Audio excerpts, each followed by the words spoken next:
Hello, hello. Happy Saturday night. Happy Derby Day. Hi, Kay. Hi, Sandy. Hello, Dolores. Hi, Evelina. And Carmen. Yeah, we're home. Hi, Evelina. Again. Maybe I should say hi, Kay again. It was hey. It's Kay who said hi, Evelina. And Greg Mallard. Welcome to you.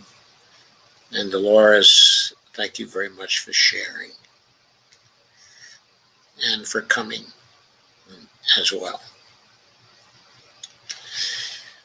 Okay, so tonight we talk about a very, very tough issue, which is equal justice under the law. There are many elements necessary for equal justice under the law, but equal justice under the law is necessary for something else that's very important, and that is democracy itself. If you don't have equal justice under the law, and you can't have democracy, it's not democracy which is going on then. It's something, entirely different. We have to recognize that. Until we have equal justice under the law, we cannot call ourselves a democracy or anything close to it. And that may not seem important, at present, because there are so many areas in which we fall short, of having a democracy.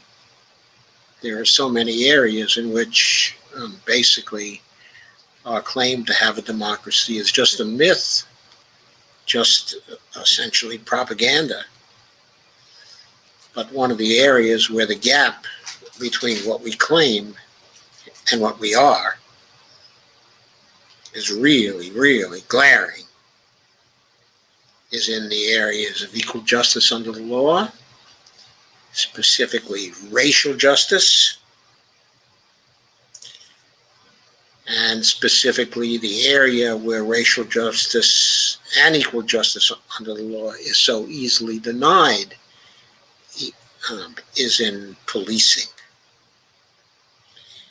And so that's where we're focusing tonight.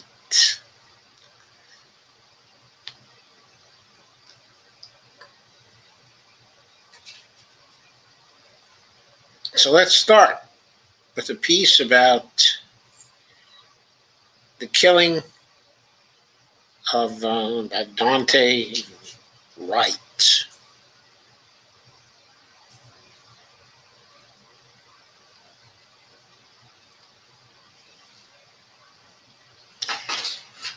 This one was written by Sonali Kolhatkar, and it's called, it was in Presenza, the international press agency. And it's called Dante Wright's Killing Makes the Case for Shrinking Police Budgets. It was published on April 16th, 2021. I've been allowing it to hang around for some time while I developed this particular live stream. But she starts off by asking the question, how many black people have to be killed by police before politicians realize that expensive reforms don't work? 3 weeks into the Minneapolis trial of Derek Chauvin for killing of George Floyd, a white police officer in the neighboring suburb of Brooklyn Center, killed a young black man named Dante Wright, and illustrated in tragic terms just how law enforcement remains engaged in a racist war on Black America in spite of national scrutiny. Officer Kimberly Potter, a 26-year-old veteran of her department, allegedly mistook her gun for her taser and fired a single shot, killing the 20-year-old while he struggled in his car in view of his girlfriend, who had been riding as a passenger. Like so many black Americans, Wright justifiably feared police interactions. His mentor, Jonathan Mason, said, quote, he was afraid police would do something like this to him, unquote. Attorney Benjamin Crump, who has represented the families of countless police victims in civil lawsuits, said, quote, we don't see these sorts of things happening to white young people that we see happen over and over and over again to young, marginalized minorities, unquote. The black fear of police is grounded in provable police bias. I would say proved police bias, but going on. The Stanford Open Policing Project studied nearly 100 million police stops. It found that, quote, officers generally stop black drivers at higher rates than white drivers, and that black and Hispanic drivers are searched more often than white drivers. Also, quote, police require less suspicion to search black and Hispanic drivers than white drivers, unquote, which the researchers concluded, quote again, is evidence of discrimination. It certainly is statistical evidence of discrimination. According to Wright's mother, he was pulled over in part because there was an air freshener hanging from his rear view mirror. Yet another ludicrous pretext to add to the list of remarkably mundane reasons for why black Americans invoke suspicion from the police. The ACLU of Minnesota released a statement saying it has, quote, deep concerns that police here appear to have used dangling air fresheners as an excuse for making a pretextual stop, something police do all too often to target black people. Leave it to the Wall Street Journal to urge caution and rushing to judgment against the officer, and instead accuse protesters of using the shooting as, quote, an excuse for violence, unquote. The paper rarely, if ever, expresses outrage over the countless racially tinged police killings in America. independent black journalists like King Demetrius Pendleton have been covering the Chauvin trial and the protests against Floyd's killing for the past year and have a radically different view of the situation. In an interview, Pendleton explained to me that the killing of Floyd, quote, was like a public lynching, unquote. And then, quote again, to see Daunte Wright being killed in a similar fashion, unquote, was gut-wrenching for local residents. Pendleton hails from the very community that is deeply impacted by police violence in Minneapolis, and routinely provides a platform for anti-police brutality of activists and family members of police victims. Pendleton explained that it was ridiculous for us to expect young people to, quote, calm down, unquote, in the face of state violence. Yeah, I would think what we'd be doing is asking police to calm down. They're the ones who aren't calming down. We see video after video of police who are not calming down. We saw this in North Carolina the other day when John Farina approached a policeman to ask him some questions. John Farina is a photojournalist for Status Quo. He is press, and he asked the policeman a question. And the policeman responded with a threat of arrest. And when Farina questioned him again, he escalated his threat. He raised his voice. He said he was going to immediately arrest him and throw him in jail. And Farina retreated and said, okay, I'm getting out of here.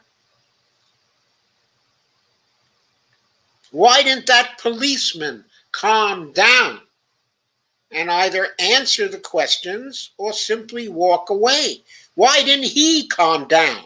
Why hasn't he been fired for not calming down?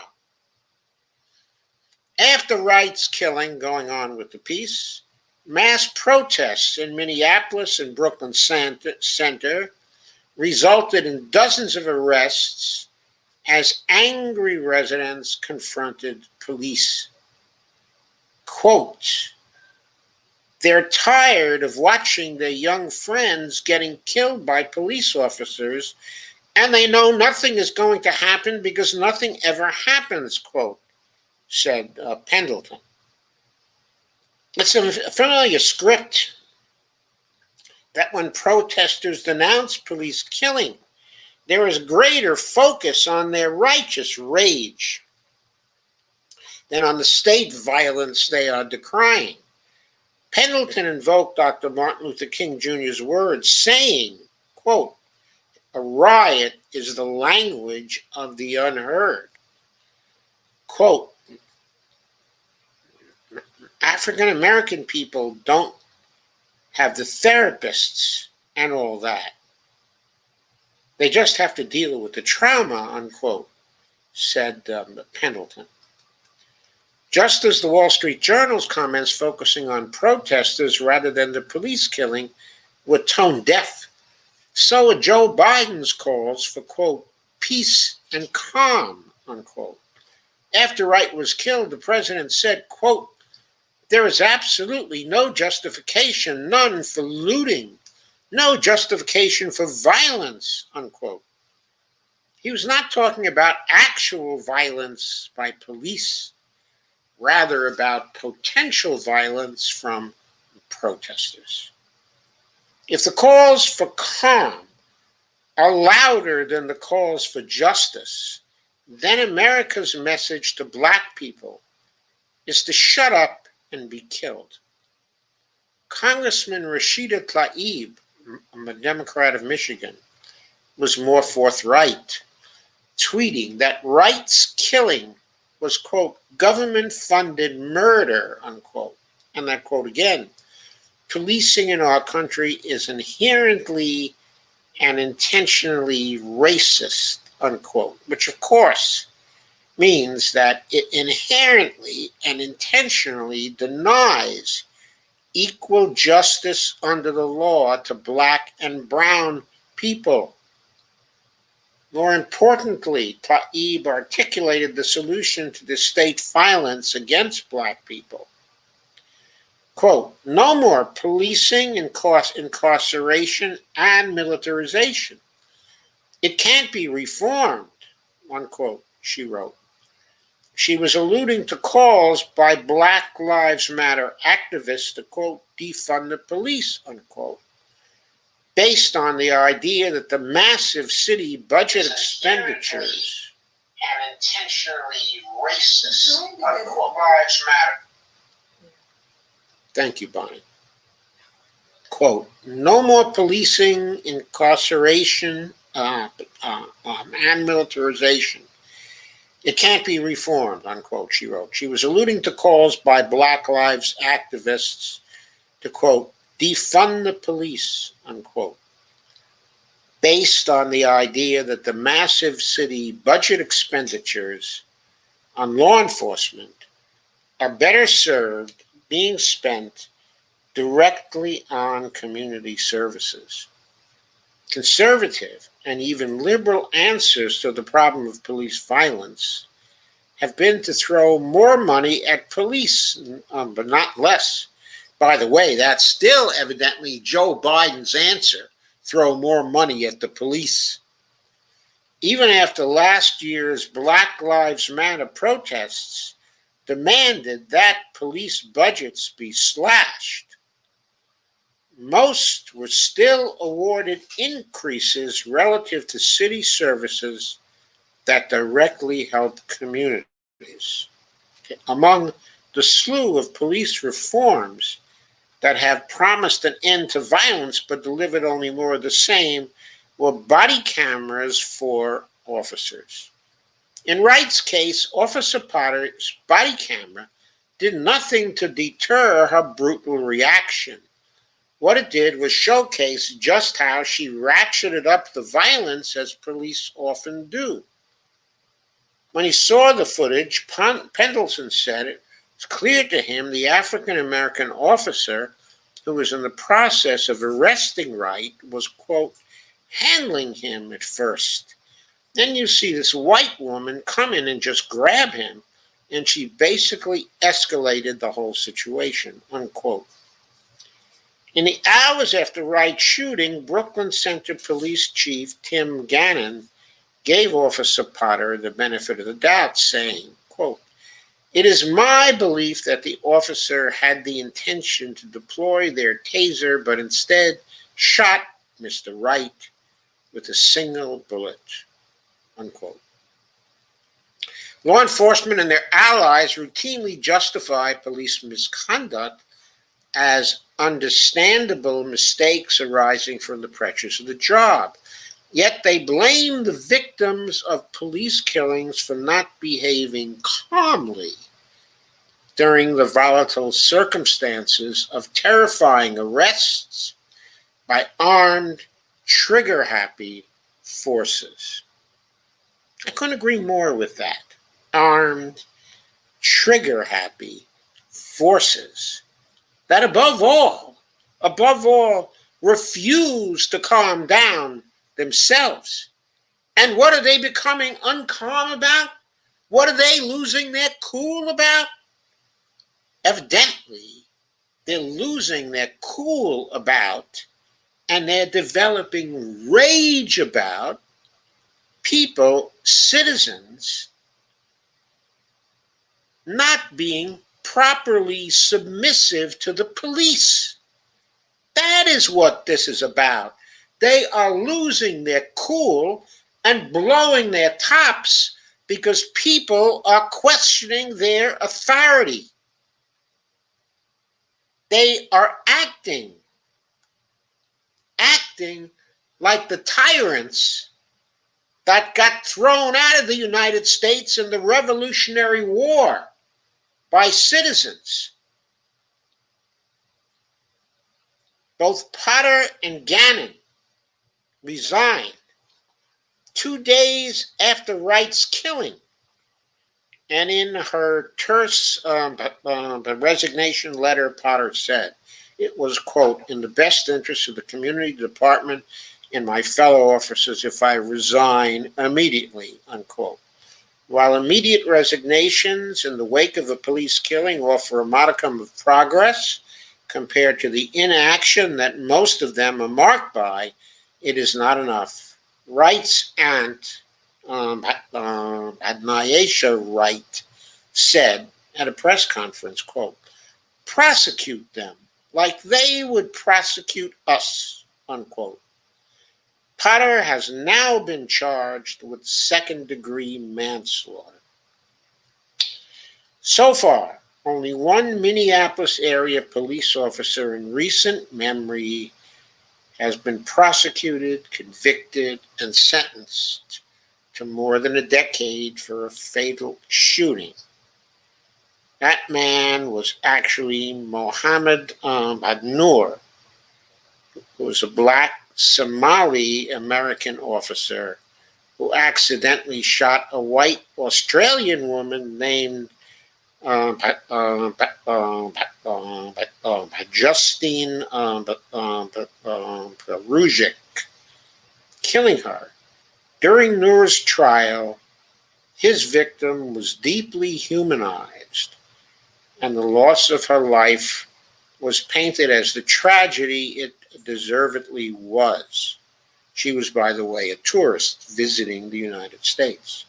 Former Officer Noor expressed deep remorse for what he did, saying, quote, I've thought and prayed about this for 2 years, since the time I took the life of Justine Rujic. Contrast this to the lack of remorse shown by Chauvin and Potter for the lives of their black victims. It remains to be seen if these two white officers will be held accountable for their actions.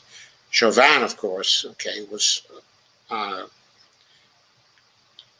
found guilty by a trial, at this point, by a jury in his trial, and we are awaiting his sentencing, at this point. It remains to be seen, says Cole Hatkur, if these two white officers will be held accountable for their actions. In the meantime, police will continue to kill, as they did in North Carolina, as they did that very night, I believe, in Chicago, where Micaiah Bryant was killed by a police officer. And politicians will continue to urge calm in the face of the carnage while rewarding police departments with more money under the guise of reforms, quote unquote.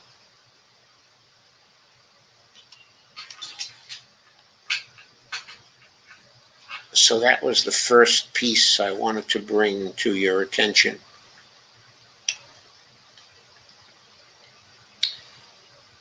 Here's a second from the week.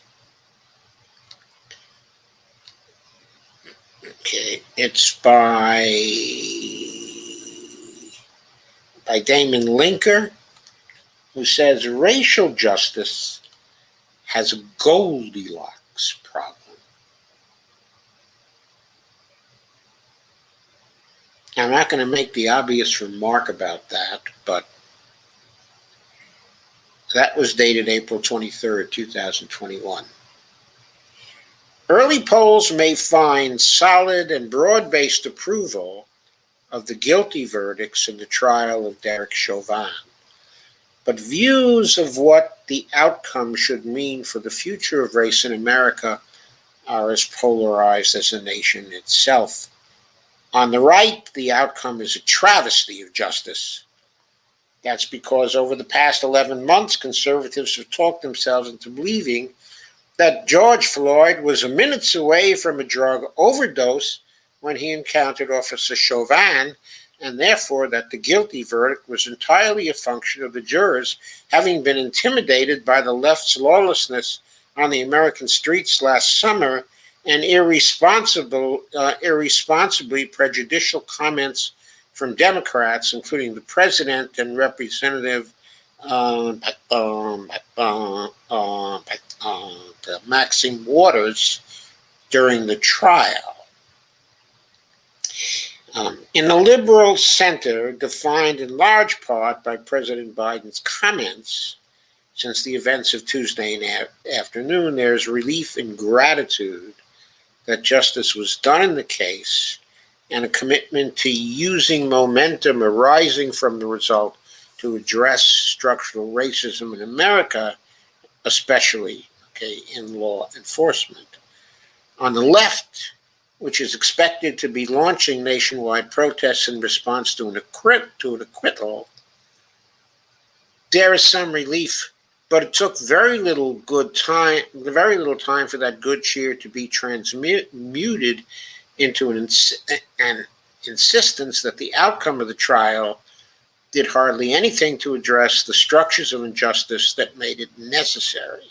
The day after the verdict was reached, some even fastened onto a much less clear-cut case of police abusing their power, one in which a police officer in Columbus, Ohio, that was Micaiah Bryant, shot and killed a black teenager who appeared seconds away from stabbing an unarmed peer in order to claim that the conviction of George Floyd's killer had accomplished nothing at all. I have little to say about the substance of the right's response, says Damon Linker. As is so often the case now, conservatives have constructed their own alternative reality that's immune to falsification and deadened to cries of injustice when they come from outside the tribe. But that doesn't mean we can ignore the right and its distinctive grievances. More on them in a moment. As for the center and the left, both express hope for a better, less racist, more just America. I support these efforts, though I also think that those undertaking them need to do so with their eyes wide open about just how challenging the struggle will be. I don't just mean at the level of whipping votes and getting bills passed. I mean at the deepest cultural and psychological level, deep down within the nation's genetic code. That, of course, is very metaphorical because the genetic code of the nation has to be something biological. And I don't think that the nation is exactly a biological entity that has a genetic code, but you catch the metaphor.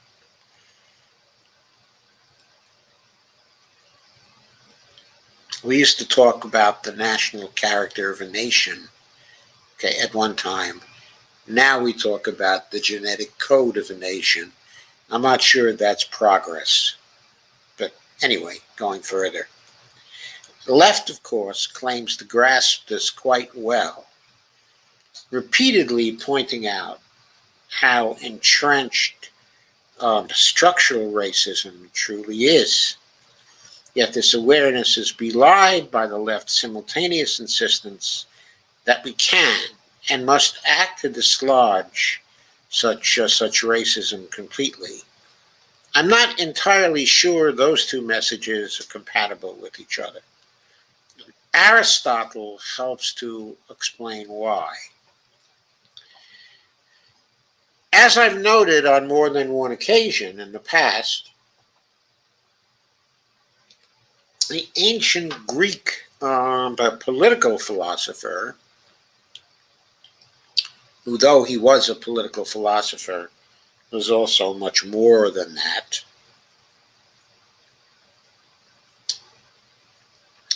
Remarks in a passage of the Politics that, quote, um, um, um, when you have a mistake at the beginning, unquote, of a political community, that sets a pattern of injustice for that community going forward. That's a pattern that can be ameliorated but never eradicated or expunged, because every effort to address it that provokes a reaction from those who feel they will lose out from reforms. And this reaction then sets off new calls for reforms, and then new reactions down through the years, decades, and even centuries, as the country careens back and forth in a never fulfilled effort to right itself by finding a balance between competing appeals to justice and aggrieved cries of injustice. If Aristotle was right about this, and if the insight can be applied to America's foundational mistake, slavery, along with its multifarious legacies, the implications are profound and sobering. They entail that, yes, we can and should try to correct for injustices of the past and present, but also that those efforts will never be more than partially successful and will always run the risk of provoking a backlash that precipitates a reversal. Do too little to correct the mistake, and the improvement will wash out and amount to nothing. Attempt too much, and it will generate a reaction that make things worse. Call it America's Goldilocks problem. The need for racial reformers to display just the right amount of ambition to make things marginally better over time. God, those thousands of people killed each year by the lack of equal justice under the law, and particularly racial justice under the law, cries out for doing something better than to make things marginally better over time. Don't you think? Linker goes on. Consider the example of reparations. Is there a case to be made that the descendants of slaves are owed some compensation for the injustices they have continued to endure over the century and a half since the institution was formally abolished? Yes, there is. Yet attempting to pass a bill that would transfer significant amounts of wealth from white to black Americans would almost certainly provoke a massive reaction, quite possibly handing the already emboldened white supremacist far right the greatest recruiting tool they've seen in many decades. I have to stop that actually right here, because actually making reparations to the descendants of slaves in the form of compensation for the injustices they've endured does not entail transferring any wealth from whites to black Americans. We don't have to transfer any wealth at all. All we have to do is have the federal government provide the necessary compensation to black Americans without taxing away any of the wealth at all okay, of white Americans. Fix it so it will not cost them $1. Use platinum coins to fund things, to get the spending account of the Treasury Department marked up with the money necessary to make the reparation payments to descendants of the slaves. Why should this be a problem for the white supremacists? Of course, they'll try to make capital out of this. They always do. But they won't be able to say that even a penny of wealth was transferred from white people to black people, as long as we do not tax, okay, or borrow.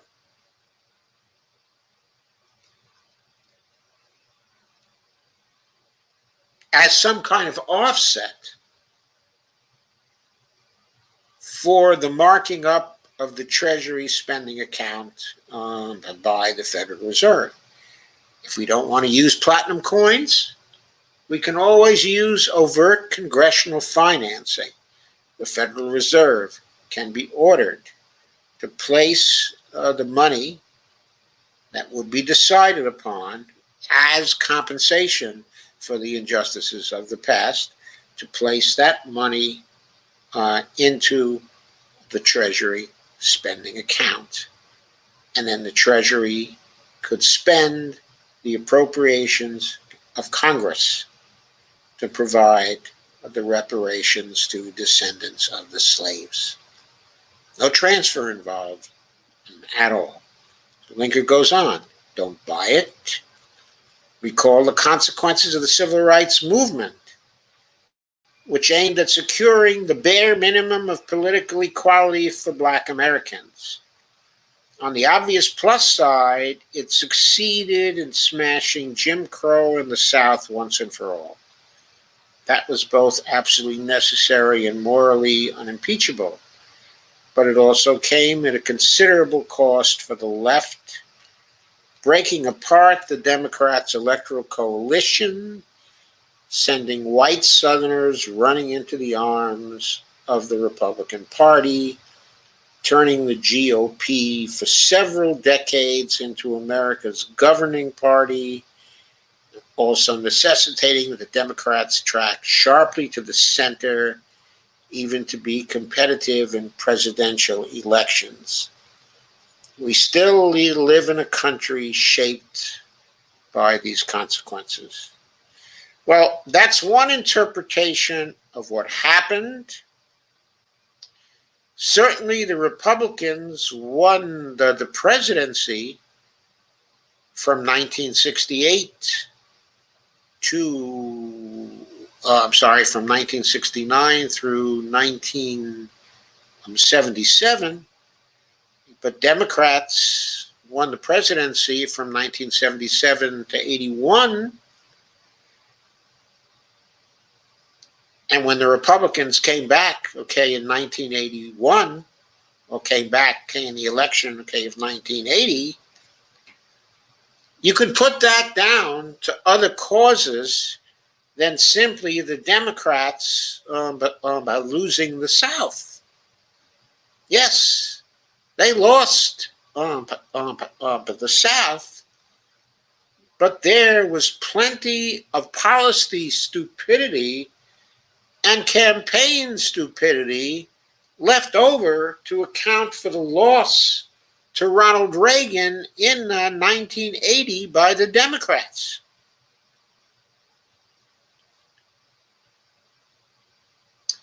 And yes, the Republicans won the presidency they had the presidency from 1981 to 93. But we also have to remember that all through this period of time, through Nixon's time, through Ford's time, through Jimmy Carter's time, through Ronald Reagan's time, through Bush 41's time, through all those years, the House of Representatives was in the hands of the Democratic Party, not in the hands of the Republican Party. And for most of those years, the Senate was in Democratic hands too. For most of those years, the whole Congress was in Democratic hands. Bill Clinton then came into the presidency. Okay, and the Republicans took over the House and made gains in the Senate for the first time in a very long time, arguably because he blew it in his first 2 years. That would be an extended discussion, okay, that I'm not going to go into now. But I don't think you can put down the loss of the Congress by the Democrats in 1994 and the following years to the loss of the South. Yes, that's been costly to the Democrats. However,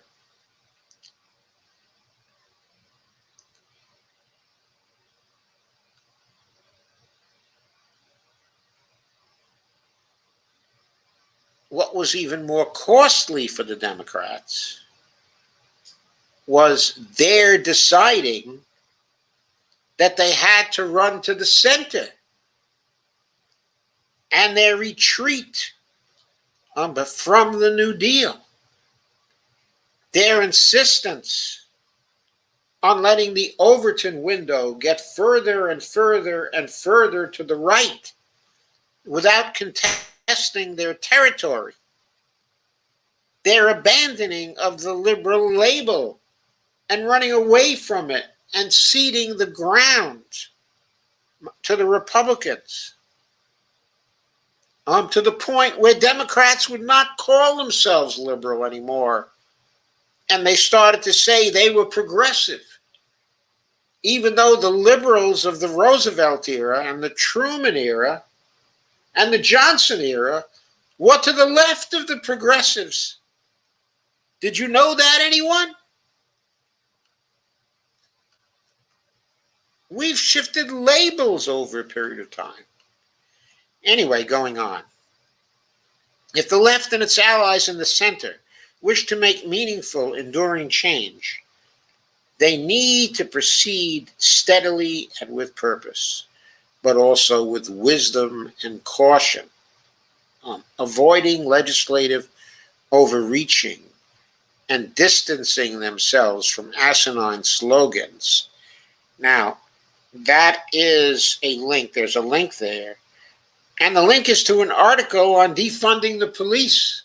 Well, it's an article that talks about how defunding the police is an asinine slogan. In the opinion of one Barack Obama, he thought that that was an asinine slogan that whip up their own activists but provide the forces of reaction with ad copy to advance their own malign causes. Yes, that slogan did give the right, and still gives the right, some things to campaign on. It should have been better thought through. Okay. It was not a good idea to use that particular slogan, okay, because very few on the left, even in the Black Lives Movement, have been calling for the complete elimination of the police. They're not calling for entirely getting rid of the police. because they're too moderate for that. It takes some real radicals to say, let's just get rid of the police, okay, entirely. And we'll talk about that. But the fact is, that is not what they meant. But this, in the end, is not about slogans. It isn't about merely framing. It is about racial justice. We can't forget that. We cannot run away from that. We cannot run away from police tyranny, which is what we see in the streets. Arbitrary killings without due process of law. We cannot meet those kinds of actions by talking about people on the left using asinine slogans. Now, the idea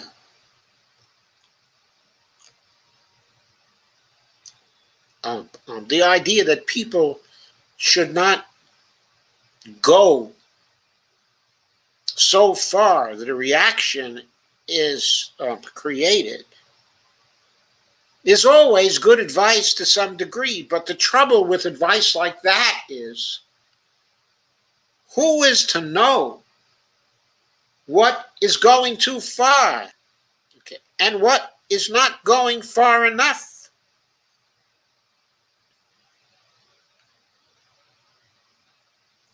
One thing Aristotle used to talk about is the golden middle, or the golden mean.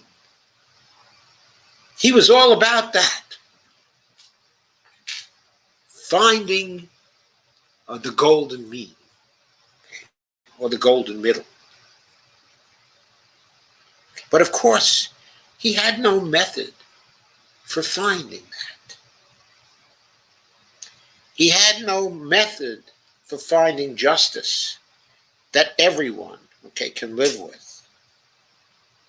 So Aristotle gives only the most abstract kind of guide to the problem that we have here. So when he says, listen to Aristotle and move forward toward a better future in knowledge of the limits of the American possible, we have to reply by saying, how do we know? How do we gain the knowledge of the limits of the American possible without pushing to the limits of what is possible? How do we know what is possible? Many millions of people are waiting for us to push to the limits of the possible. We don't want to. And we cannot be disappointing them any longer.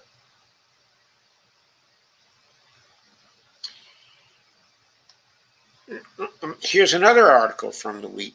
By the way, I guess I forgot to share that last one, so forgive me for not sharing the screen on it.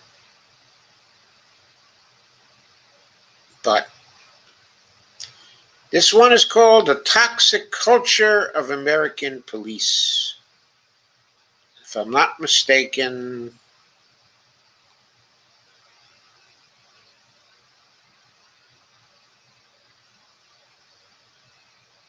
it's by Ryan Cooper. And Ryan says, this is on April 24th, 2021. A viral video recently recirculated showing how a Maryland police officer dealt with a groundhog that was blocking traffic back in 2018. After seemingly trying to shoo it across the road, the officer suddenly pulled out his gun and shot the animal dead. Bystanders, expecting some kind of cute interaction they might post but they might post on the dodo. I'm sorry, I'm afraid I don't know what the dodo is, but there it is. We're horrified. In the annals of American police brutality, shooting an inconvenient groundhog is barely noteworthy. But it is an example of the culture problem in American police department. Cops are trained to be in a constant state of fear, to view all interactions as fraught with extreme danger, and to always be ready to use violence as a first resort. I have to say, I was involved in many demonstrations and protests during the 1960s. Cops then, too, in certain areas of the country were being charged with excessive force, and brutality.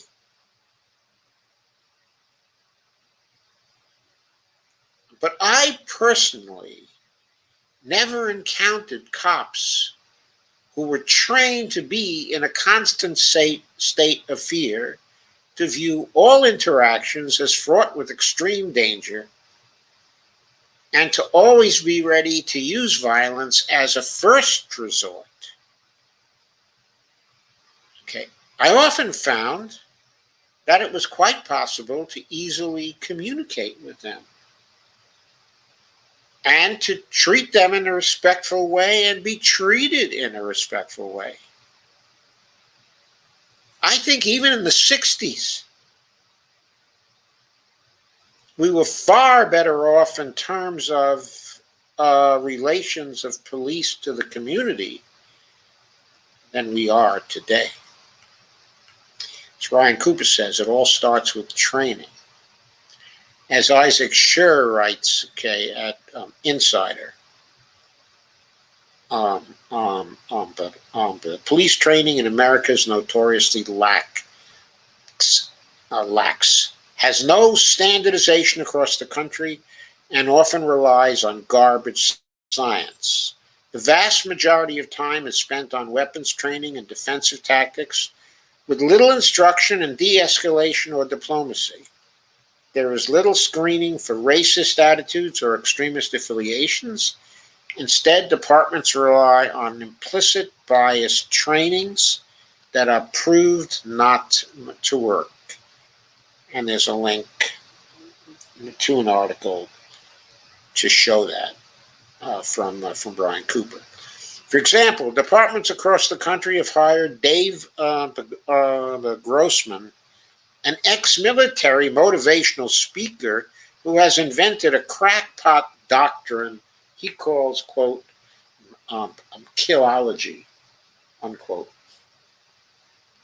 to train their officers. And he conducts private trainings the public can attend as well. As shown in the documentary, Do Not Resist, his seminars instruct attendees that they are, quote, at war, unquote, citing false statistics that America is crawling with terrorists and violent maniacs, that they should be in constant terror for their lives, that officers should feel no remorse for killing someone, and that if you are not ready to kill on a moment's notice, quote, you should not be carrying a gun, unquote. He exhibits a morbid fascination with killing that borders on the fetishistic. In one seminar, he said that after killing someone, you will have the best sex of your life. It should come as no surprise that many American cops have a hostile, occupying army's view towards the citizenry, like the Ohio cop who shouted, quote, "Blue Lives Matter" at bystanders who had just witnessed the police killing, the killing of Ma'Khia Bryant this week.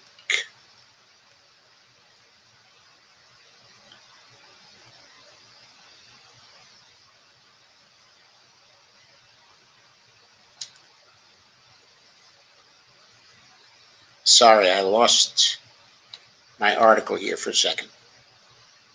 The warped American police mindset comes out even more clearly in a 2014 episode of the documentary series The Norden. The filmmakers take LAPD police captain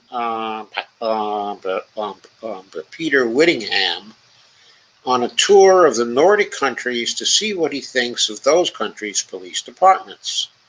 But Peter Whittingham is a black immigrant from Jamaica, which provides at least some control on racism as a factor. And he gives every impression of being a decent person who honestly believes in the importance of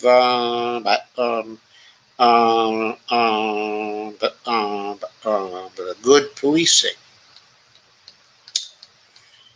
But Whittingham is constantly shocked and disturbed by what he sees as softness of Nordic policing culture.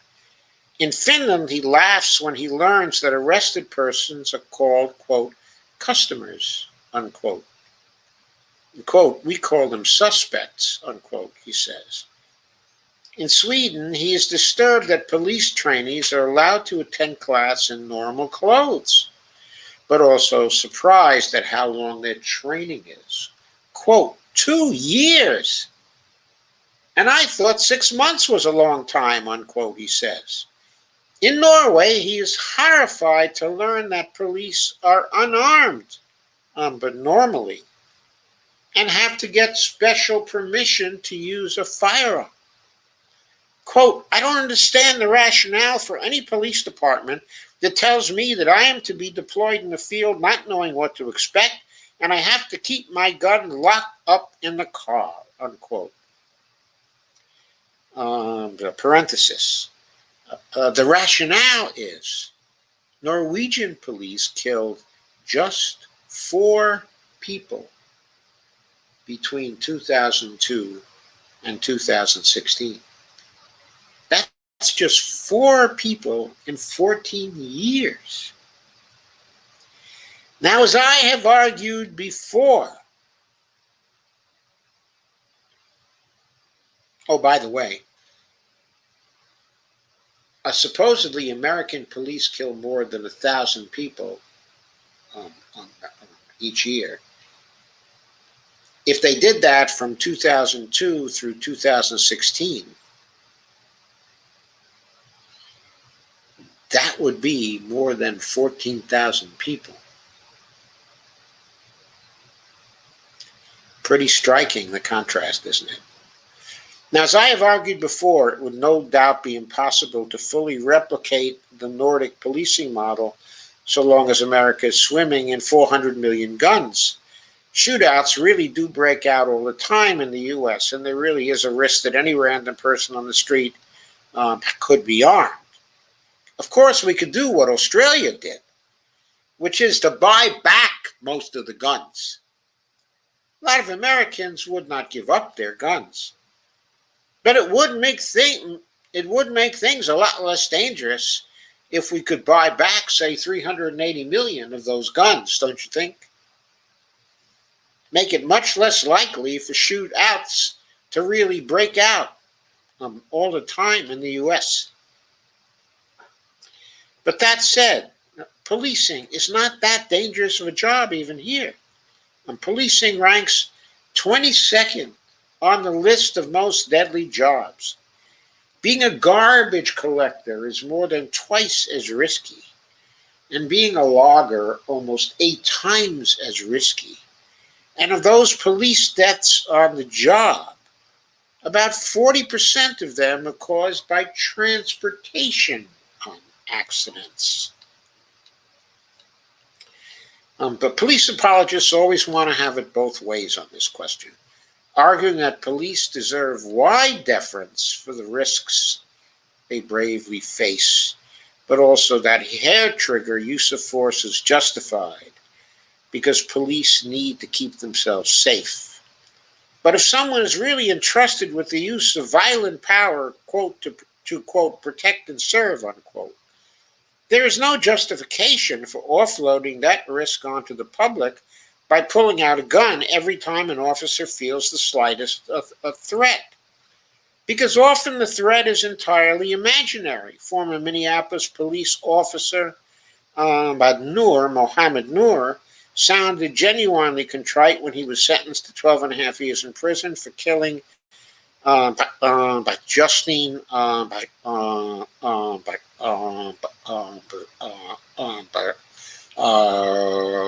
Rujic after she called on 9/11 to report a possible sexual assault in 2017. Parujic simply approached Noor's patrol car with her hand up, and Noor seemingly panicked and opened fire. Quote, "The moment I pulled the trigger, I felt fear. The moment I walked around and saw her dying on the ground. I felt horror," unquote, he said at the sentence hearing. Quote, "I've lived with this and will continue to live with this. It is my burden. I wish I could relieve that burden others feel of the loss I've caused. I will think of Miss Rujic and her family forever," unquote. When police departments instruct their officers that they are basically at war with their fellow citizens, collateral damage is the inevitable result. Wherever one comes down on the police reform in question, there is no reforming this culture. It must be torn out by the roots. So that is the recommendation of Ryan Grimm of the week. It must be, I'm sorry, of Ryan Cooper, okay, of the week. It's a great contrast to what Damon Linker had to say. And I think there's a lesson in that we will get to as we move forward on this. So next, I have a piece by one Margaret by Kimberly, the editor and publisher of the Black Agenda Report. I picked it up in the LA Progressive. The title of the article is "The Police Kill Black People Regularly." There's a picture. It's a picture of a black man hunched over. The depth of public connection with George Floyd, she says, was clear on the day the verdict of his killer was announced. What was the date of this? Well, I'll pick it up, okay, a little bit later. The moment was awaited with trepidation, and the guilty verdict was met with enthusiasm and, in some cases, outright joy. But at the same time that the world learned the perpetrator's fate, the 16-year-old named Ma'Khia Bryant was killed killed by the police. And police in the United States kill more than 1,000 people every year, an average of 3 per day. Had young Miss Bryant been killed on any other date, it is probable that no one outside of her immediate circle would know her name either. But demands for justice must be expanded beyond the latest police lynching that the media may choose to expose. And Black people rank high on the list of every negative measure, such as homelessness or incarceration, and low on that which is positive, such as good health and living wage incomes. There is little in the way of justice, and focusing slowly on police snuff films is a poor substitute for meaningful analysis. The focus on modern-day lynch law at the expense of other issues not only hasn't ended this scourge, but it has given scoundrels an entree to practice their con games against black people. After Floyd was murdered, every hustler, from Al Sharpton to Nancy Pelosi, jumped on the bandwagon to voice fake outrage. Sharpton gives cover to the establishment and protects them like an old-school gangster while pretending to fight for the people, as he famously told Joe Biden in a leaked video, quote, "I will never embarrass you," unquote. Pelosi and Democratic politicians made a mockery of a serious issue with their kente cloth, taking a knee stunt. One would think she couldn't do any worse, but she did. On the day of the verdict, she opined that Floyd, quote, "sacrificed himself for justice," unquote. We've all heard that ridiculous comment. Pelosi gets away with these insults because black politics consists of the bottom-feeding misleaders who owe their positions to her largesse.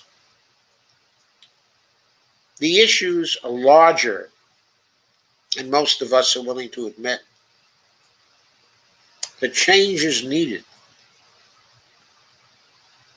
are fundamental to a country, excuse me, which puts anti-black racism at the center of politics, law, and economics.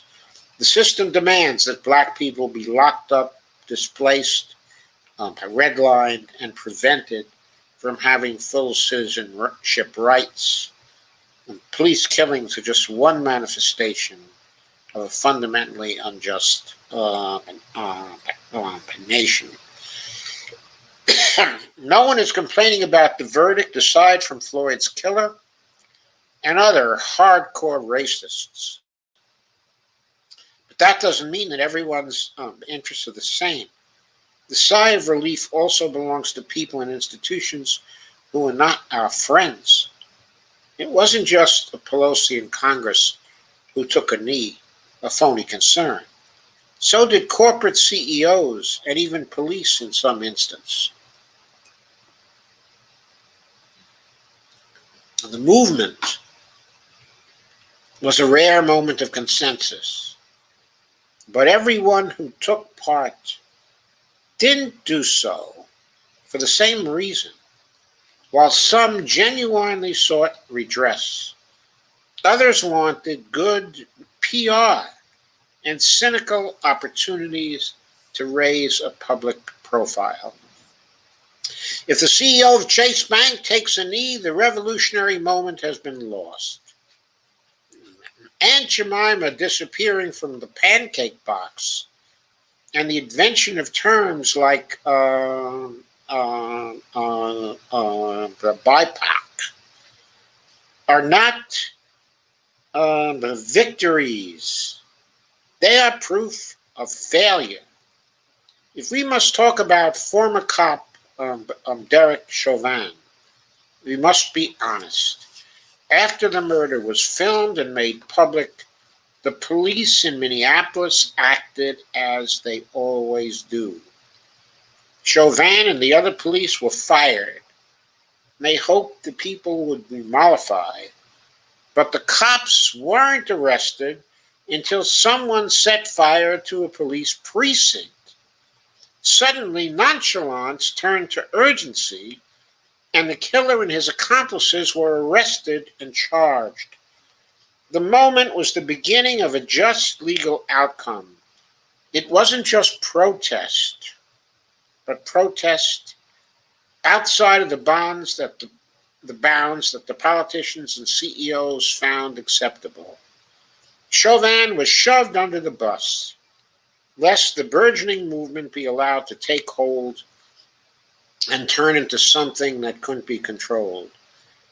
It is fine to credit prosecutors with the way they handled their case, but thanks also must go to the person or persons who set the police station alight. They are probably more responsible than anyone else for the legal outcome. What little justice we get always comes when someone decides to push the envelope and threaten the system. If we're going to talk about justice, it must be with some understanding and not wishful thinking. The verdict was the people's verdict, and that must not be forgotten. That was a great piece, by Margaret Kimberly of the Black Agenda Report. That was, in my view, the naked truth of the matter.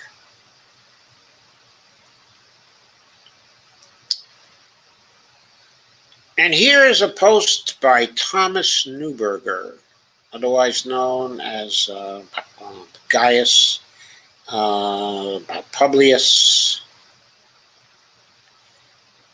I've covered some of his posts before on Substack, which are often very wonderful, or quite wonderful. His blog is God Spies by Thomas Neuberger. Will the hundreds of police departments all stand down? What will they do? What will we do if they don't? Here's a tweet, by Andy Madden,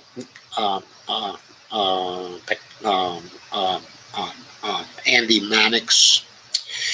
Brooklyn Center Police are flying a blue line flag outside the station right now. And he has a picture of the blue line flag and a little video about 37 seconds on it. He starts off with the Euripides quote, "Whom the gods would destroy, they first make mad."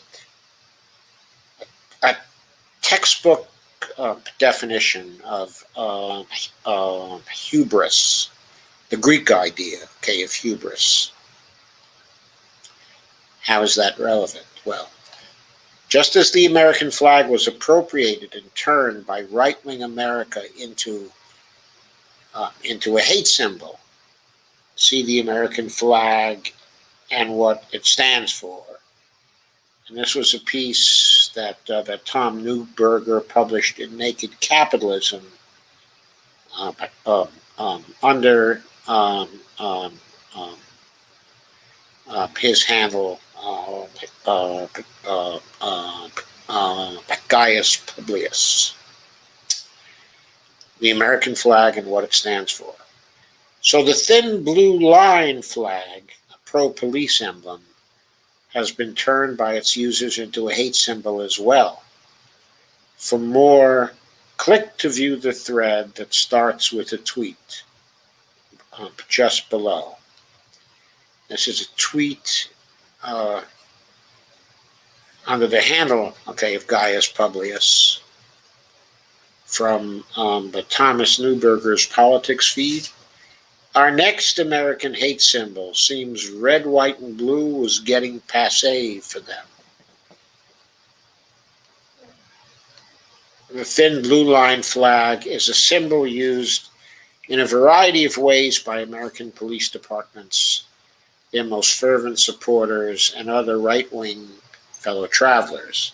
The thin blue line represents the wall of protection that separates the orderly us, quote unquote, from the disorderly, uncivilized, the them, quote unquote.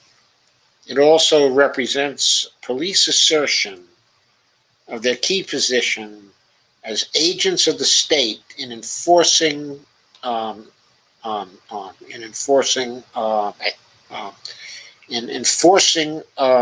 its monopoly on violence. All of which is to say that America's police problem, which is really America's deep and ingrained love of vindictive and extrajudicial prosecution, isn't going away anytime soon. Even though convicted murderer and police officer Derek Chauvin was led away in shame and handcuffs after his trial, there's no guarantee that the violence of this nation's widely distributed police departments will go at all into that good night. In fact, these departments are likely to hunker down and double down. From a piece by Will Bunch, after a veteran officer, also head of their police union, shot and killed a 20-year-old, a 20-year-old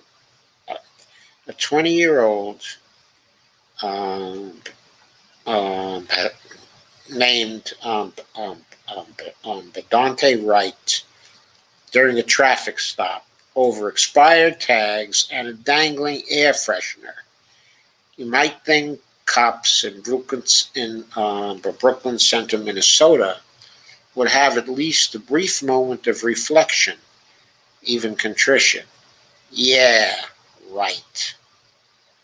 Instead, officers in the Minneapolis suburb, just 10 miles or so from the corner where Officer Derek Chauvin kneeled on the neck of a dying George Floyd, sparking an American racial reckoning that apparently wasn't, raised a version of the thin blue line flag over their embattled station house, which was their bold and outrageously arrogant signal that Brooklyn Center was about to become some kind of Alamo for racist, oppressive policing in America. It was their opening salvo in what has quickly devolved into a police riot. Will Bunch then details everything the Brooklyn Center cops are doing to punish Minnesotans for complaining about their murder of the innocent Bedante Wright. Though his essay was written just prior to Chauvin's conviction, what Bunch wrote remains true after it. Quote, "The atrocities of Brooklyn Center are the vanguard of something very important and very terrifying that's happening in America right now," unquote. Specifically, my prediction, Officer Chauvin's conviction will change nothing for the better, says Tom Neuberger. Instead, it will harden the hearts of police officers everywhere against the cries of the citizens they pretend to be tasked to protect. What's next? This leads to a series of other predictions. First, cops will not likely relinquish their assumed and confirmed, quote, right to kill when they feel threatened, unquote. That's a powerful right given to them from almost the day police departments were created, in parenthesis, because hiring the Pinkertons was becoming too expensive for the governments of America's swollen and immigrant-filled metropolises, close parents. It's the ace in the hole for a corrupt, murderous,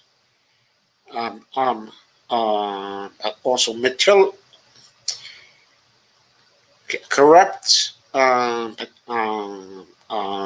murderous,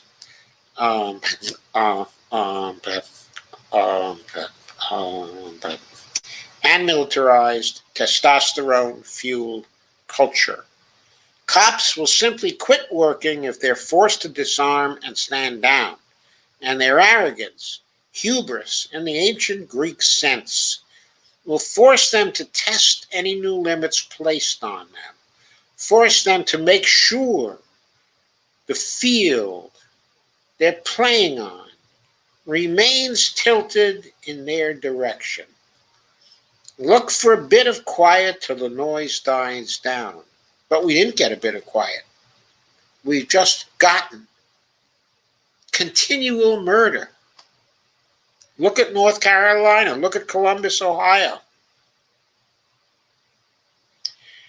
Look for a bit of quiet till the noise dies down. Then another explosion of anger and defense, as some cop somewhere just can't help himself and kills someone.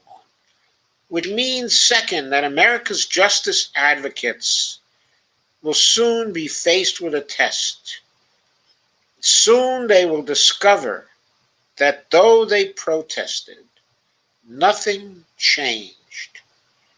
Though they rioted, nothing changed. Though they got the stray and impossibly rare conviction, nothing changed. What then can they do? That's us. To make something actually change? Frankly, nothing, says Tom Neuberger. It would take more than a generation to sweep these hundreds of departments clean of the terminally corrupt and their silent, complicit,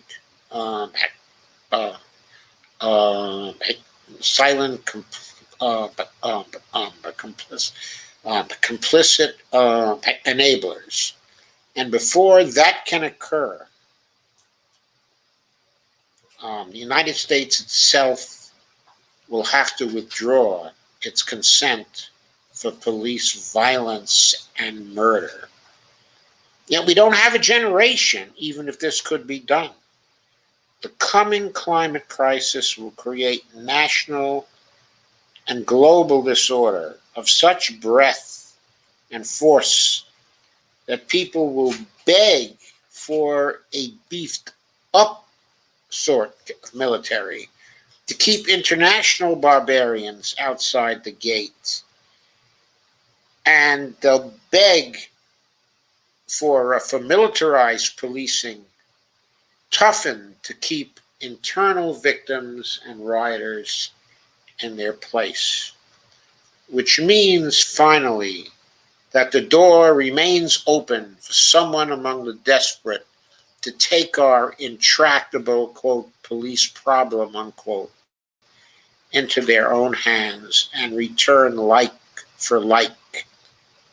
I've said for more than a decade that the only way to save this nation from the kind of revolt that predatory capitalism creates is for the rich to stand down. They're wealthy enough already to retire with a full box of toys. Yet they've made themselves mad with hubris and delight. And they're much more likely to drive the nation's social contract straight off the cliff than to stop before our Thelma and Louise moment, get out of the car, and relinquish the keys to better drivers than they. The same with those hundreds of angry and corrupt American police departments. Even if half of them stand down, get religion, as it were, and reform, the other half will destroy the last shred left of goodwill and restraint in the communities they brutalize for their joy. See, he's attributing the light and joy to the act, of hubris that our police are so guilty of. Their insistence that they have qualified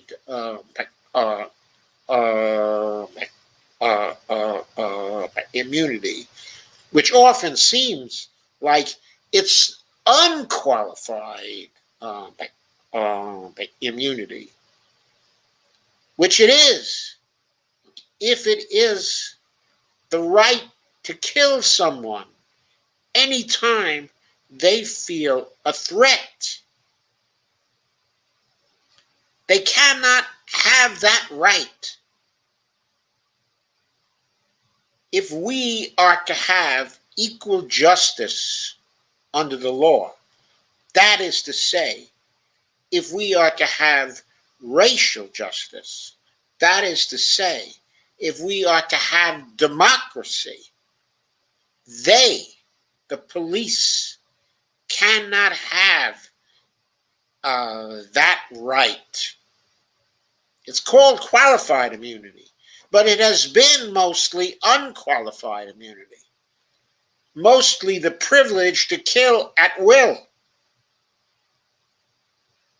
And Tom goes on. Of course, I departed from Tom a little.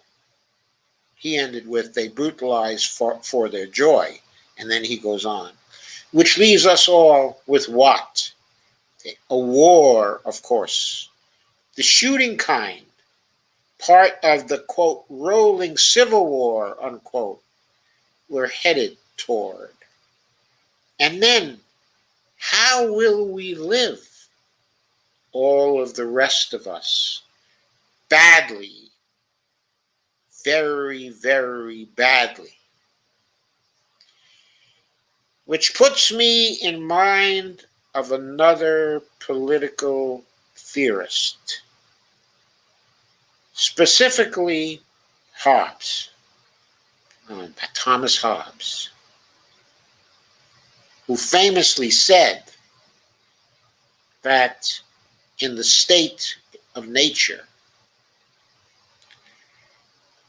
life is nasty, brutish, and short. There are many of us,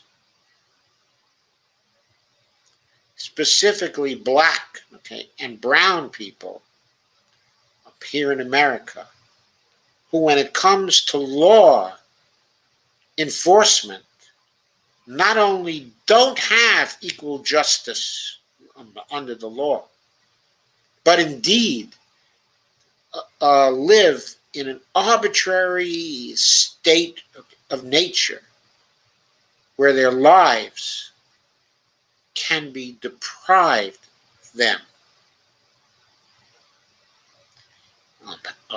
In an instance, based on a seemingly random event, they encounter one day, without any real warning, that they cannot possibly avoid. We have to free our fellow citizens, our fellow Americans, our fellow human beings from this state of nature that the police subject them to. The only way to do that is to deprive the police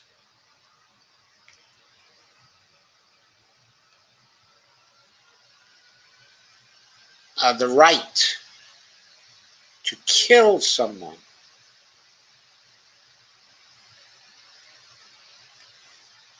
when they feel the least bit threatened. And by the way, it's pretty clear that the formal right to kill someone may be defined as a right to kill someone when they feel threatened. But when we look at the details of these particular cases, what did Derek Chauvin have to fear from George Floyd when he had his knee on George Floyd's neck for so long? Wasn't it enough to have his knee on George Floyd's neck for a minute?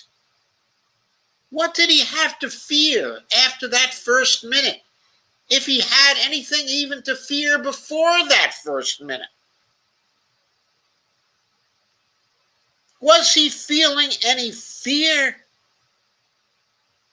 Or was he doing to George Floyd what he did to him for pleasure, for Derek Chauvin's pleasure? Why was Andrew Brown shot? The evidence we know about so far, Andrew Brown, in North Carolina. The evidence we have so far suggests that Andrew Brown was killed execution style with 2 bullets to the back of his head. What threat was there then with Andrew Brown's hands on the steering wheel? Was Andrew Brown killed because the police officers felt threatened? Or was he killed because they wanted to kill a black person that day? What was going on there? When you give people the right to kill someone when they feel threatened subjectively, you give them the right to kill someone else for no reason at all, because they will always invent a story that says, oh, I felt threatened.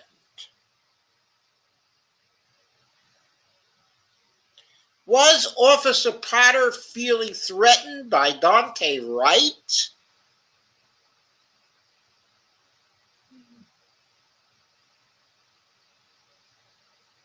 A thin 20-year-old with his girlfriend in the car, out for a ride against a 26-year-old veteran of the police force, with another police officer there who had been handling Dante Wright? What threat could she possibly have felt?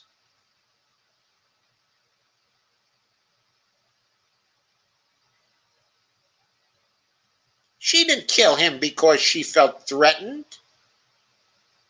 She killed him for another reason entirely, because he was trying to defy her authority. What the police have is a frickin' authority problem. Their authority can never be questioned without the questioner being forced to pay a very, very high price until they submit. The police are not consistent with a democratic society. They have an authoritarian authority problem.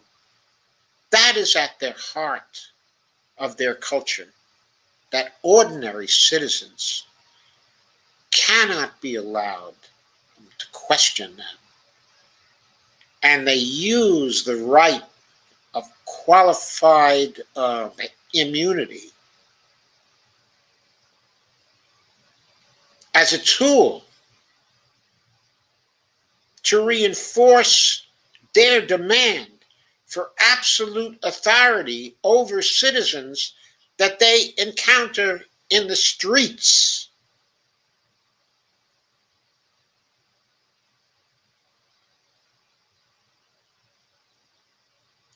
What Ryan Cooper said is that our police culture must be torn out at its roots.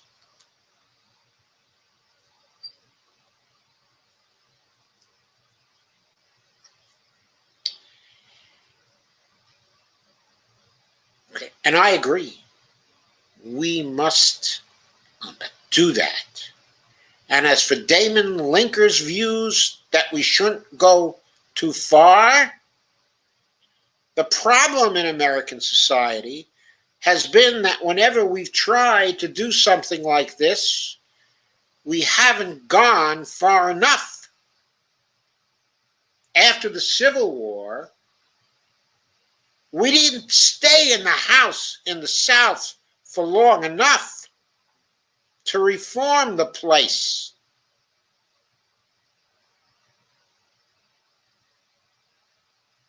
It was a place that for generations was corrupted by slavery. The only way to reform a place like that is to stay for generations so that people are no longer accustomed to the hierarchical relations that existed under slavery. The only way to reform or change police culture is if you don't try to change the police culture. You need to demand and enforce changes to the behavior of the police. And the changes in those behaviors will then cause the cultural changes that you need to have. Behavioral changes precede cultural changes, and not the other way around. That is my experience, and also the results of my research into business communities as well. Culture changes when behavior changes.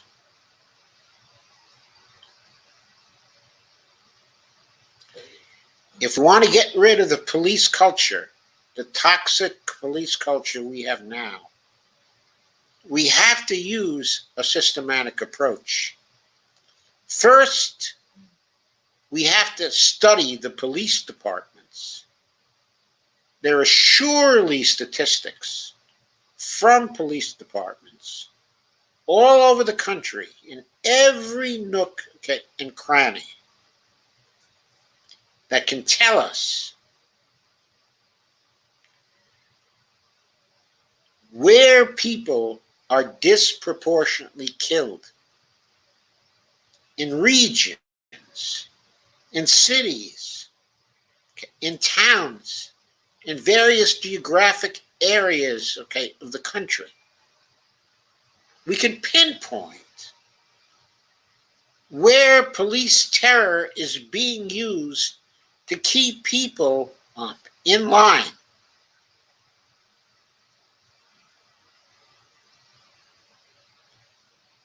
And once we pass laws on a national basis to stop the terror, we can enforce those laws by sending federal forces into those areas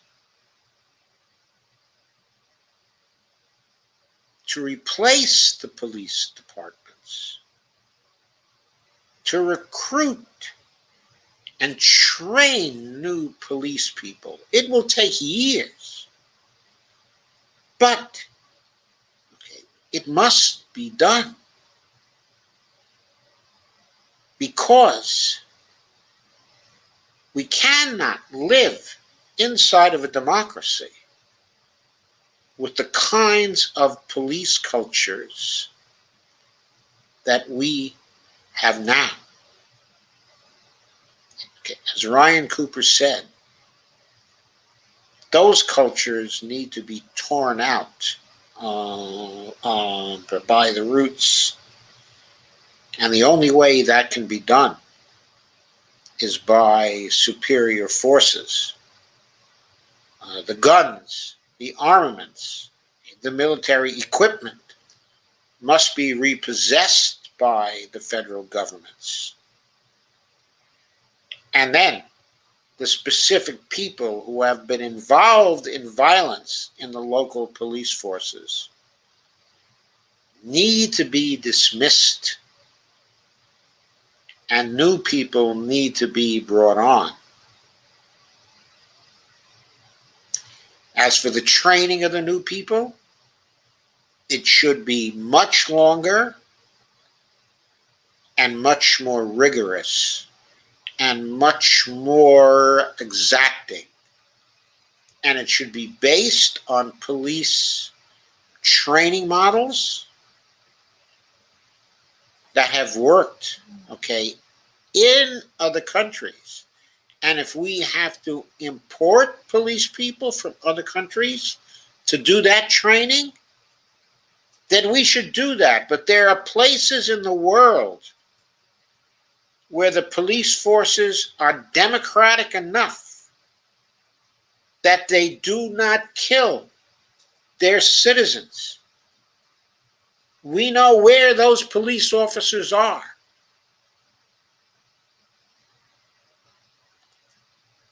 We need to hire them. We need to make them the trainers. We need to put some of them in charge. And we need to get rid, okay, of those people who cannot or will not behave in a respectful manner and a law-abiding manner to other citizens of the United States. And where violations of the civil rights and civil liberties of other persons of the United States occur, we need retribution and punishment that is swift and sure, because only that kind of punishment by the state will create the deterrence needed to keep the police in line, to make sure that they are the kind of police that support rather than threaten, okay, a democratic society. Until we get police like that, we will not have a democracy. We will not have a democratic society. This police culture must be pulled out by its roots. Okay, I go to your comments now.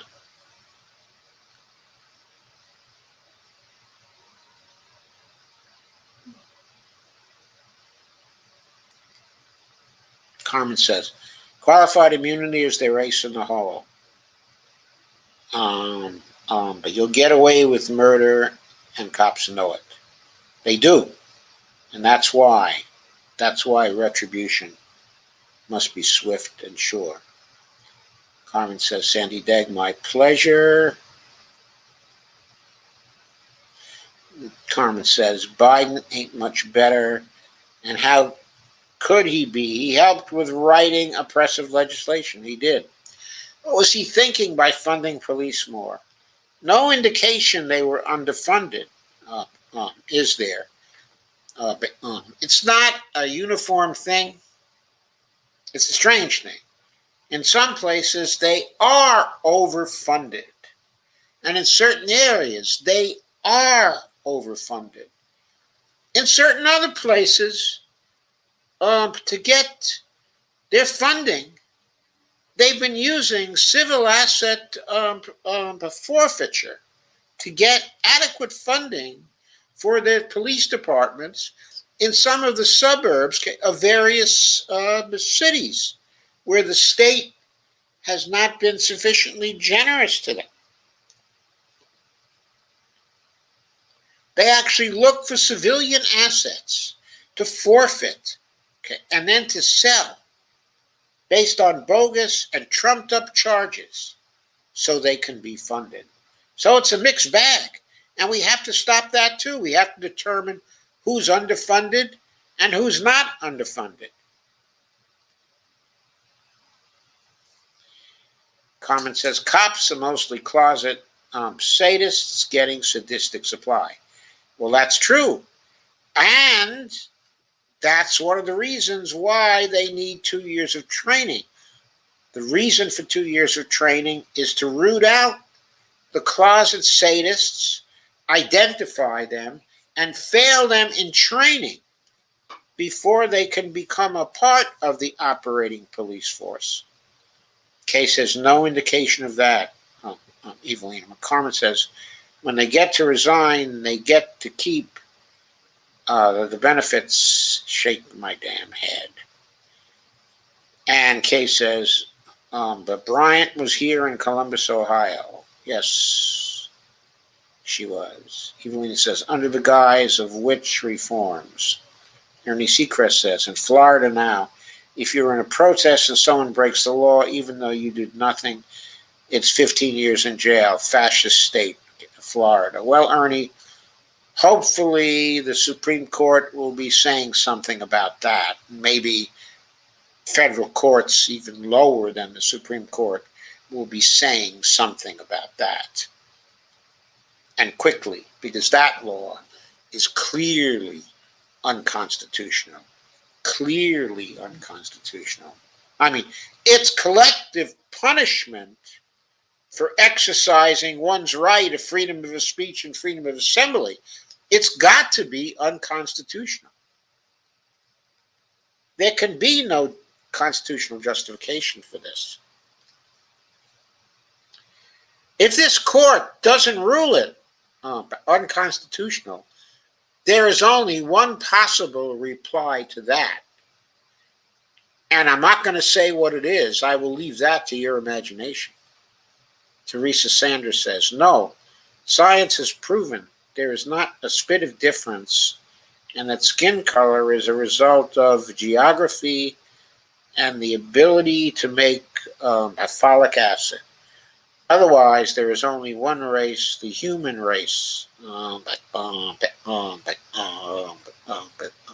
Natives knew.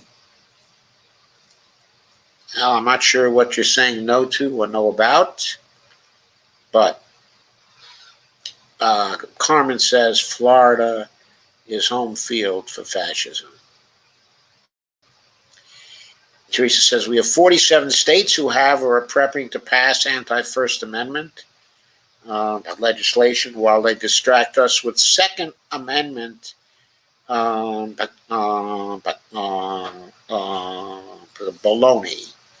Sandy Degg says, makes sense. Case has just got a notice there's an active shooting situation in Green Bay, Wisconsin. Shake my head, it never ends. Sandy Degg says, let the Fed pay.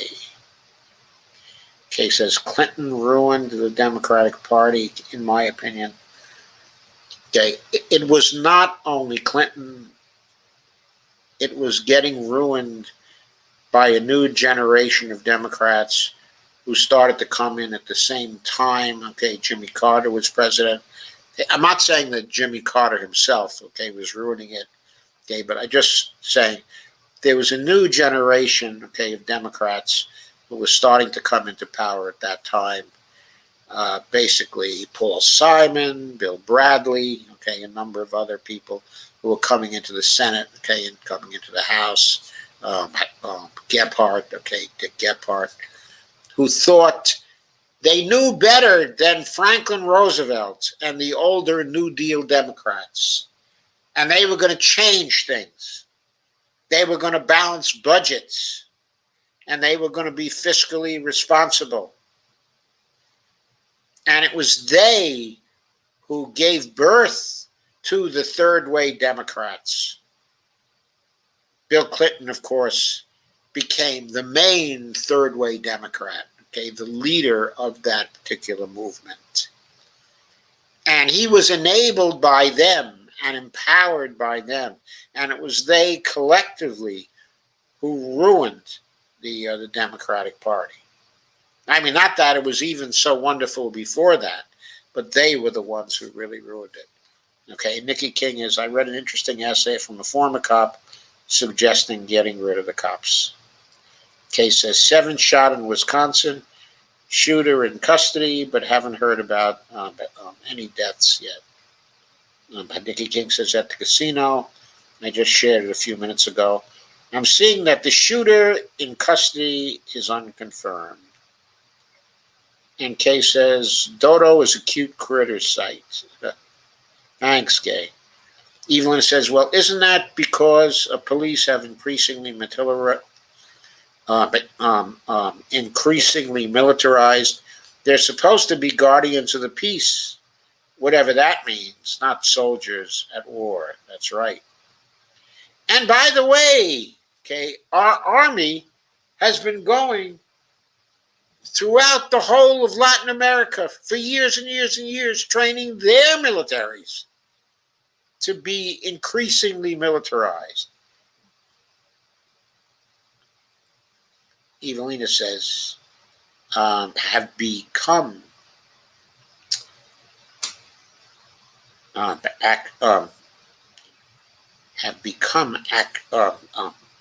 actually militarized. Evelina says, what? And Carmen says, sadists are drawn to law enforcement, and the injustice system, like the pedophiles, are drawn to the priesthood. Yes. There was something in the news a week or two ago. The international community says America's killing of people of color via police is a crime against humanity. Of course it is. Evelina says,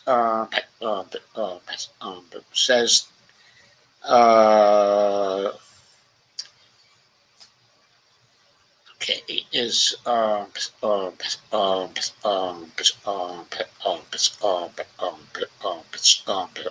saying militarized training is inadequate in dealing with civilians. It's not only inadequate in dealing with civilians, it's preparing the police to commit crimes against the humanity. Kay says Pegosi needs to go now. Bonnie says, when did policing change? From when police could walk through our streets until children were told to respect them. It's not even so much that children were told to respect them, it's that children did actually respect them. We did, when we were kids, respect the traffic cops who were helping us to get to school. We admired them. We wanted to be police when we grew up. We thought they were exemplary characters. Evelyn said, didn't the failed war on drugs and the hoods change everything? Well, I think it's even before that things were changed. Didn't the person that burned down the precinct get 12 years in prison yesterday? I don't know. Case is pretty much Evelina, brought by Clinton also. Evelina says, good article on the Black Agenda. It was, wasn't it? Carmen Muniz says that Margaret put down in that piece. Carmen says, the blue line flag is the Klan. Evelina says that Clinton might have made it worse, but wasn't it before even? Yes, it was before Clinton. Evelyn, yes, it was, but Clinton made it way worse. And Nixon started the drug wars. Yes, I know. I was studying what the proper remedies were for the drug problems that we were having at that time. Starting in 1966 and 1967, I was researching that. And when Nixon took over as president, I saw that no one cared any longer to understand what the origins of the drug problems were and what the causes were. Instead, they were only interested in trying to remedy them by using by using force. Essentially restored. He got the solution to end our drug problems was force. So force didn't work. Carmen said, who brought drugs to the public, in your opinion? The market, it was the market that brought drugs. In other words, people wanted drugs, so a market developed to supply them with drugs. And the market came to the schools and began to sell drugs to kids in schools. And the market came to middle-class Americans who the police would not bother. And during the late 1960s and early 1970s, it became standard to have drugs at parties.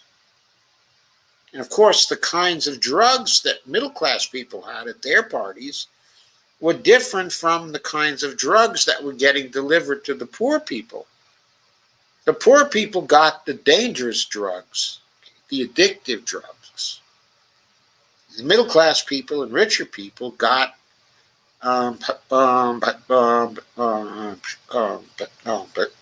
basically hallucinogenics. So there was very selective enforcement of drug laws, so that people who were middle class very infrequently went to jail. On the other hand, the marginalized people in our society were prosecuted and were sent to prison and began to fill the prisons.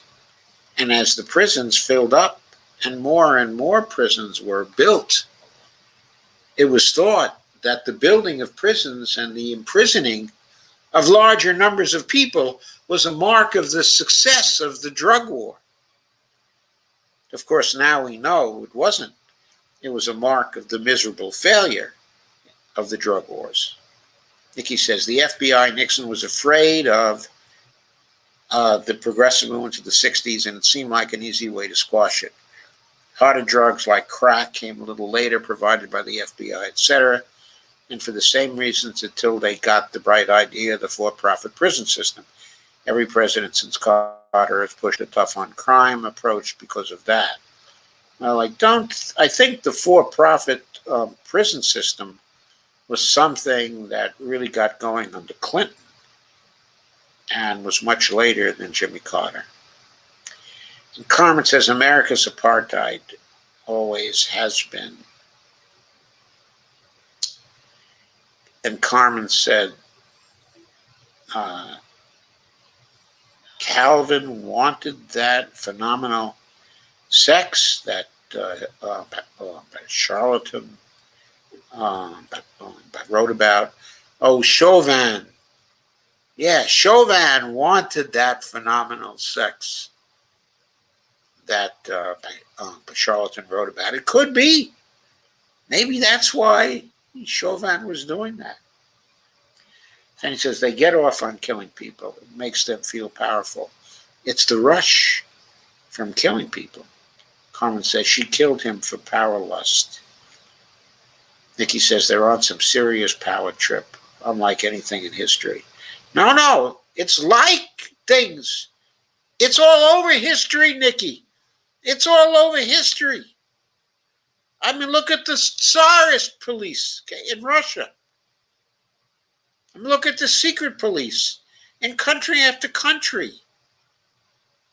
Power trips are endemic to humanity and to policing all over the world. And Carmen just says, the police are fascists. Sandy says they enjoy inflicting pain, on others. What happens is those who enjoy inflicting pain on others get recruited by police departments. Carmen says, fantastic commentary about police abuse tonight, Joe. Thank you, Carmen.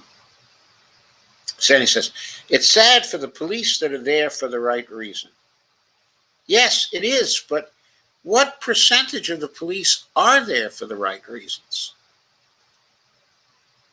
If we knew who they were, we could retain them and make them the nucleus, of a new police culture.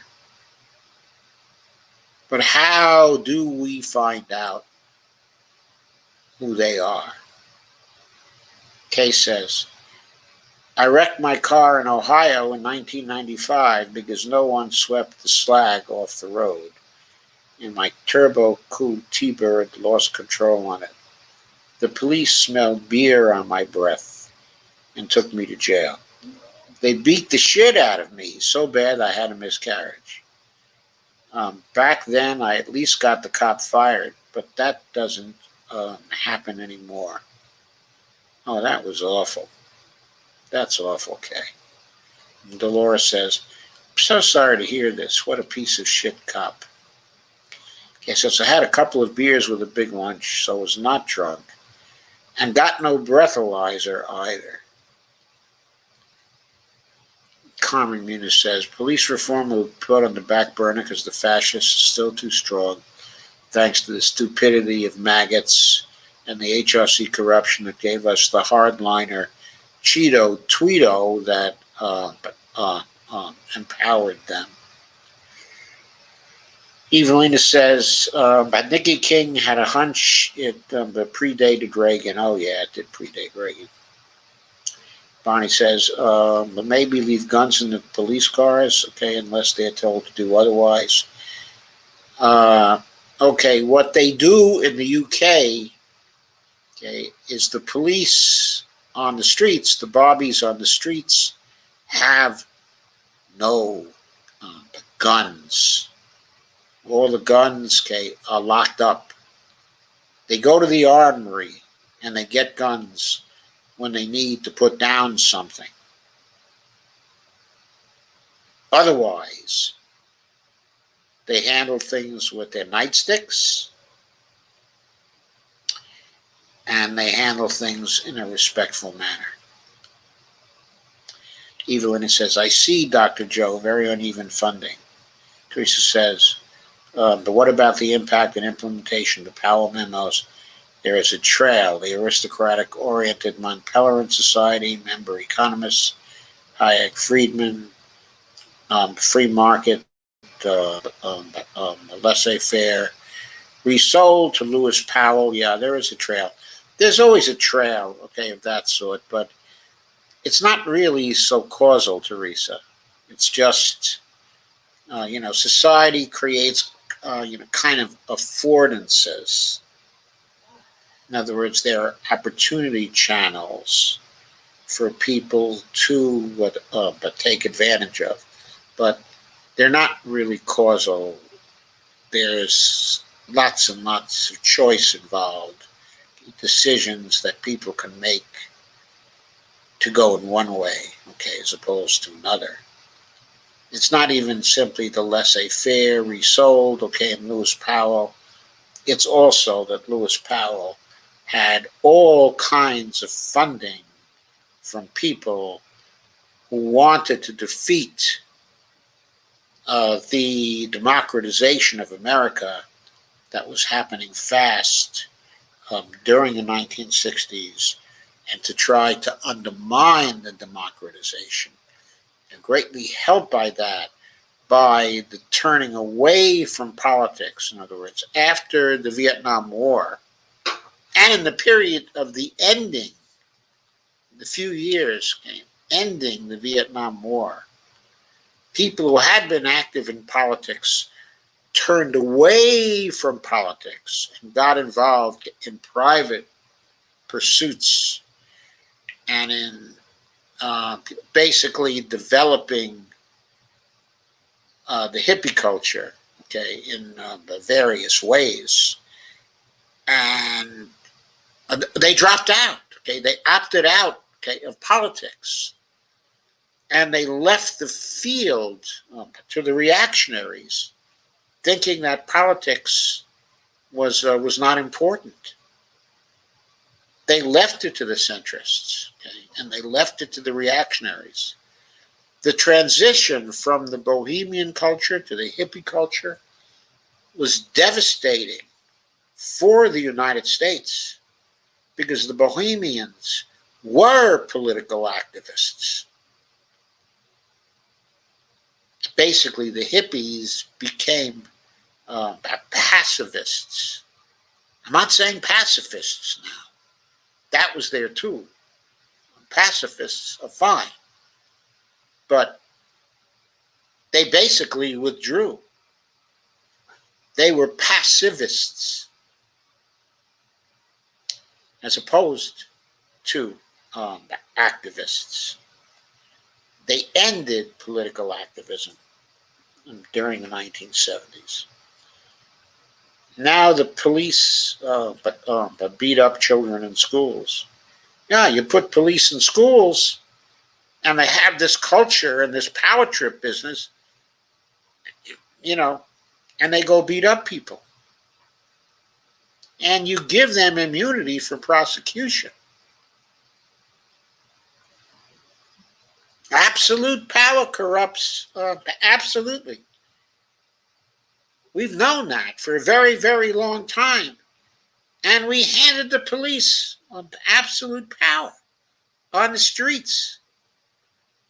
What a stupid thing to do.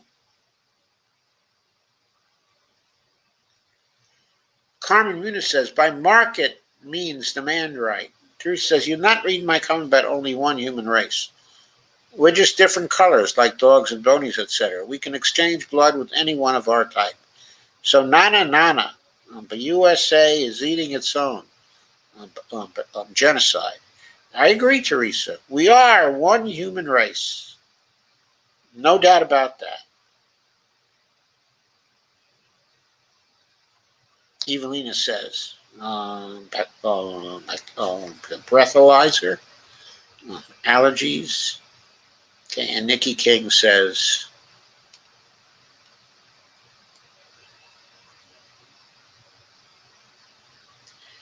yeah, definitely. The Clintons started the for-profit prison system, and Joe Biden helped. Teresa says, isn't opium why the military-industrial complex is really upset about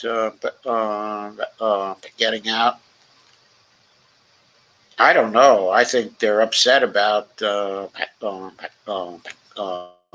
getting out because a lot of money is involved for those companies. But I don't know that they have to be afraid of too much, because Biden has basically said he's going to continue the war by other means anyway. And he's still going to spend a fortune there. And we're going to have people there who are mercenaries. I mean, we have them now. Okay, and the mercenaries are going to stay, and their budget is going to be increased. Kay explains that breathalyzers check how much alcohol you have in your system, supposedly. Nikki says, it feels worse, but you're probably right, Joe. And Teresa says, I hate PCs, my smartphone. Carmen says, drinking while pregnant, horrible. Evelina says, ha ha ha ha. Kay says, not funny, Evelina Pont. Kay says, I have rarely driven a car since then. Teresa says, yes, he was commissioned by the biggest business lobby, the Chamber of Commerce. So I don't really see a disagreement. He was commissioned by the Chamber of Commerce, you're right. And he wrote that, and then later he became a Supreme Court justice. Bonnie hands me a note, says, okay, I think if police are told to keep guns in trunk of the car unless told otherwise, that would actually change things. Yeah, maybe. And maybe it would change things.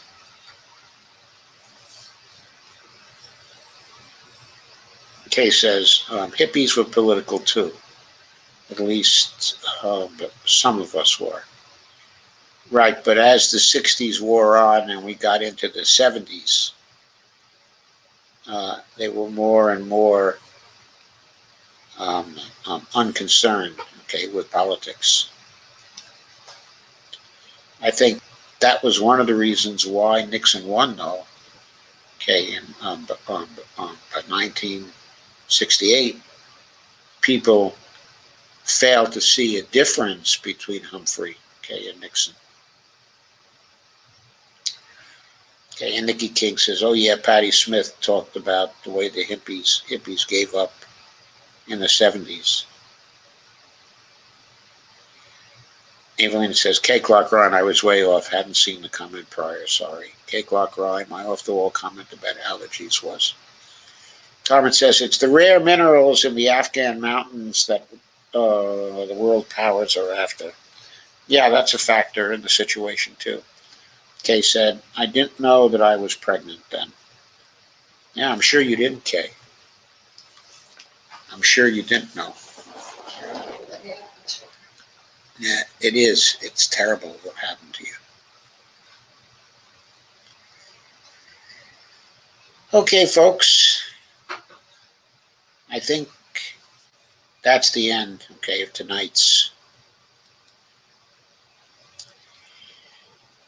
I will see you, okay, on Tuesday, I think. In fact, I'm sure that I would at least see you by Tuesday. Have a very nice weekend, okay, for the rest of the weekend.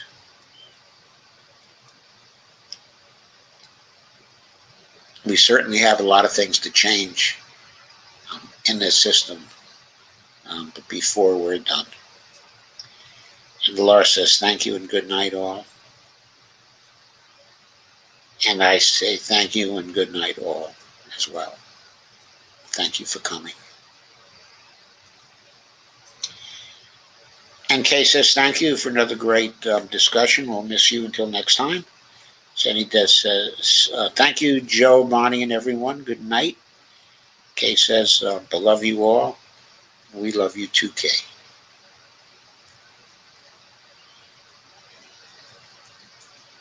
We love you too. Have a wonderful day tomorrow, okay, and Monday. And I'll see you Tuesday.